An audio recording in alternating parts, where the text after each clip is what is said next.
જ્યારે પણ સુવર્ણયુગ શબ્દ સાંભળીએ ત્યારે મનમાં ભવ્યતા, સમૃદ્ધિ અને પ્રગતિના ચિત્રો આવે, ખરું ને? તો ગુજરાતના ઇતિહાસમાં આવો સુવર્ણયુગ કયો હતો? એ હતો સોલંકી વંશનો સમય. તો ચાલો આજે આપણે એ જ યુગની સફર કરીએ અને જોઈએ કે શા માટે એને ગુજરાતનો ગોલ્ડન એજ કહેવામાં આવે છે. પણ એક મિનિટ, સુવર્ણયુગ એટલે ખરેખર શું?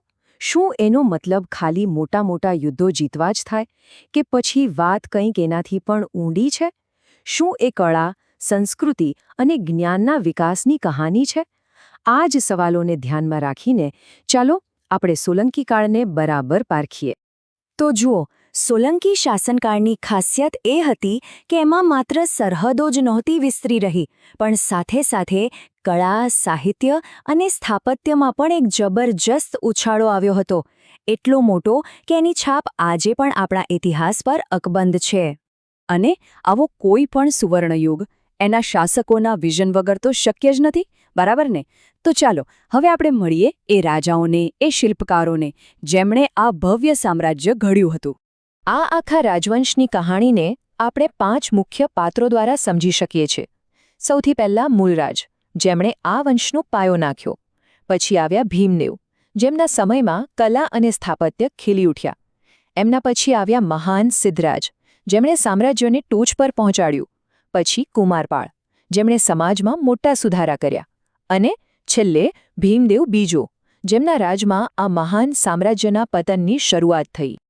હવે વાત કરીએ સોલંકી વંશના સૌથી દમદાર, સૌથી પ્રતાપી રાજાની, સિદ્ધરાજ જયસિંહ. એમનું નામ આવે એટલે જાણે આખા વંશનો પાવર દેખાય. પણ એમની તાકાત ખાલી યુદ્ધના મેદાન પૂરતી ન હતી. જરા એમના બિરુદો પર નજર તો નાખો. અવંતીનાથ એટલે કે માળવાને જીતનાર, સિદ્ધ ચક્રવર્તી મતલબ કે એક આદર્શ રાજા. આ ખાલી નામના ટાઇટલ્સ નહોતા હો, આ તો એમના સામ્રાજ્યની વિશાળતા અને એમના પ્રભાવનો જીવતો જાગતો પુરાવો હતા. અને આ કિસ્સો તો જુઓ, આ સિદ્ધરાજની ખરી ઓળખ છે. વિચાર તો કરો, એક રાજા જેની તાકાતનો ડંકો વાગતો હતો, એ એક વ્યાકરણના પુસ્તક સિદ્ધહેમ શબ્દાનુશાસન માટે આખાએ પાટણ શહેરમાં રાજવી હાથી પર શોભાયાત્રા કઢાવે. આ બતાવે છે કે એમના માટે તલવાર જેટલી જ તાકાત કલમમાં હતી. જ્ઞાનનું સન્માન એમના માટે સૌથી ઉપર હતું. સિદ્ધરાજ પછી જે રાજા ગાદી પર આવ્યા એ હતા કુમારપાળ. અને એમનેમ ગુજરાતના અશોક નથી કહેવાતા. જેમ સમ્રાટ અશોકે બૌદ્ધ ધર્મથી પ્રેરણા લઈને આખા સામ્રાજ્યમાં સુધારા કર્યા હતા, બસ એ જ રીતે કુમારપાળે જૈન વિદ્વાન હેમચંદ્રાચાર્યના માર્ગદર્શન હેઠળ ગુજરાતમાં મોટા પાયે સુધારા કર્યા. ઓકે, તો હવે વાત કરીએ સોલંકી યુગના એ વારસાની જેને સમય પણ ભૂંસી નથી શક્યો, એમના સ્થાપત્યની. આ એમના સુવર્ણ યુગનો એવો પુરાવો છે જે આજે પણ આપણી સામે પથ્થર બનીને ઊભો છે અને આપણે એને જોઈ શકીએ છીએ, અનુભવી શકીએ છીએ. આ સમયમાં એક ખાસ પ્રકારની આર્કિટેક્ચર સ્ટાઇલ ડેવલપ થઈ, જેને કહેવાય છે મારું ગુર્જર શૈલી. અને આની ઓળખ શું? તો કે એકદમ ઝીણવટભરી, બારીક કોતરણી અને ભવ્ય સ્ટ્રક્ચર્સ. એની કલાકારી જોઈને જ આંખો પોળી થઈ જાય. અને આ શૈલીનું બેસ્ટ ઉદાહરણ રાણીની વાવ. રાજા ભીમદેવ પહેલાની યાદમાં રાણી ઉદયમતીએ બનાવેલી આ વાવ કોઈ સાધારણ વાવ નથી. એમાં પૂરા 7 માળ છે. જી હા, 7. અને એની ભવ્યતાનો અંદાજ એ વાત પરથી લગાવી શકાય કે આજે એ માત્ર એક ઐતિહાસિક જગ્યા નથી, પણ એક યુનેસ્કો વર્લ્ડ હેરિટેજ સાઇટ છે.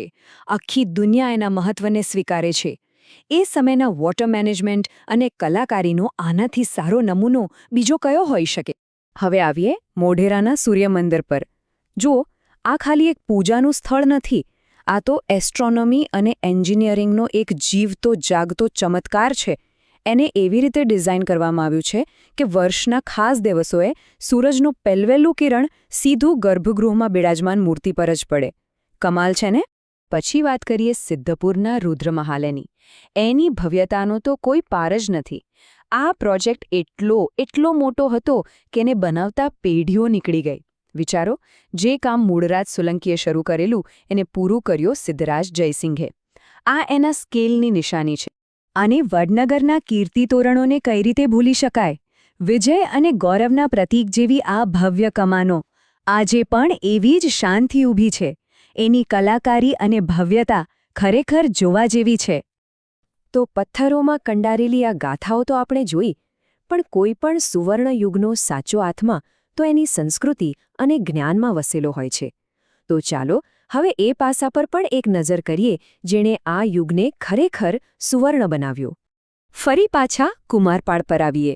હેમચંદ્રાચાર્યના પ્રભાવ હેઠળ એમણે શાસનમાં નૈતિકતાને સૌથી ઉપર મૂકી. આખા રાજ્યમાં દારૂ અને જુગાર પર બેન લગાવી દીધો. એટલું જ નહીં, અહિંસાના સિદ્ધાંતને કાયદો બનાવીને પશુ હત્યા પર પણ રોક લગાવી. આ ખરેખર એ સમયના બહુ મોટા અને પ્રગતિશીલ સુધારા હતા. અને હા, આપણે સિદ્ધ હેમશ શબ્દાનુશાસનને ફક્ત એક પુસ્તક તરીકે ના જોઈ શકીએ. એનાથી ઘણું વધારે હતું. એ તો ભાષાને એક માળખામાં બાંધવા અને જ્ઞાનને લોકો સુધી પહોંચાડવાનું એક પાવરફુલ ટૂલ હતું. એમ કહી શકાય કે એ સોલંકી યુગના ઇન્ટેલેક્ચ્યુઅલ વારસાનો પાયાનો પથ્થર હતો. પણ કહેવાય છે કે જે ઉપર જાય છે એ નીચે પણ આવે છે. તો આટલા મહાન સામ્રાજ્યનો અંત કેવી રીતે આવ્યો? ચાલો હવે આપણે આ શક્તિશાળી રાજવંશના પતનની કહાણી સમજીએ. આ આખી સફરને ટૂંકમાં જોઈએ તો 942માં મૂળ રાજે શરૂઆત કરી. સિદ્ધરાજના સમયમાં આ વંશ પોતાની ટોચ પર પહોંચ્યો. અને પછી આવ્યા ભીમદેવ બીજા. જેમના શાસનકાળથી ધીમે ધીમે સત્તા વાઘેલા વંશના હાથમાં સરકવા લાગી. અને છેવટે 1244ની આસપાસ આ યુગ પૂરો થયો. અને જાણવા જેવી વાત એ છે કે સોલંકી વંશનો અંત કોઈ મોટી લડાઈ કે હારથી નહોતો થયો. ના, એનું કારણ હતું અંદરની નબળાઈ. રાજા ભીમદેવ બીજો એટલા સક્ષમ નહોતા અને એમના જ શક્તિશાળી સેનાપતિઓ લવણપ્રસાદ અને વીર ધવલ ધીરે ધીરે બધી સત્તા પોતાના હાથમાં લેતા ગયા. અને બસ અહીંથી જ વાઘેલા વંશનો પાયો નંખાયો. તો સોલંકી રાજાઓ તો ઇતિહાસ બની ગયા, પણ એમનો વારસો એ તો આજે પણ પથ્થરોમાં જીવે છે. એમના મંદિરોમાં, એમની વાવોમાં, એમના તોરણોમાં. અને આજ આપણને એક સવાલ પૂછવા પર મજબૂર કરે છે કે આપણા આજના સમયમાં એવું તે શું બની રહ્યું છે? એવી કઈ સિદ્ધિ છે જે આજથી 1000 વર્ષ પછી પણ લોકો યાદ રાખશે? વિચારવા જેવી વાત છે નહીં?